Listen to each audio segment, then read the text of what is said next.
Mr. Desai, one of the, as I said, with the fall of the Berlin Wall, there's a lot of hope.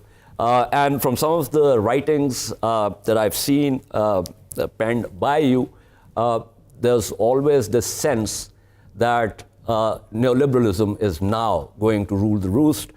This is the ideology which is going to take us forward, whether socio-politically or economically. But now we see a crisis. How would you explain that crisis? Well, I think the two can coexist. I think that development or economic growth can take place in a very divisive manner, as in fact it did in the 90s. When we cheered for global capitalism, what we didn't realize that along with it came a whole host of inequitable trends, fewer and fewer people controlling more and more of the wealth and so forth. And then you had this in response, and the economy also started to falter and jobs started to become scarce, as a result of which populism became a trend in politics, as you've seen in the United States, before that now in India.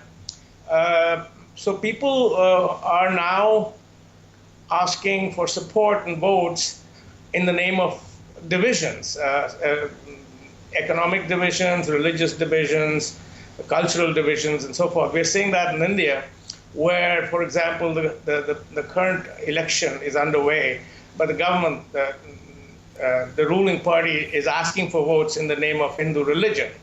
That doesn't help at all, especially when you're finding that especially in places like the South Kerala, where these little ISIS cells are creeping up. And there's a general liberal Indian thing that we have a huge Muslim population and they're all loyal citizens of India, and there's no need for ISIS there's no place for ISIS to operate in India. But that ain't necessarily true, because we've seen in Kerala, for example, there are reports of cells, sleeper cells in Tamil Nadu, and they're all linked up to what's happened recently in Sri Lanka. And I think that by and large, the authorities, whether it's the government in Sri Lanka or whether it's the government in India, while they may be aware of it in an intelligence sense of the word, they absolutely have no clue what to do.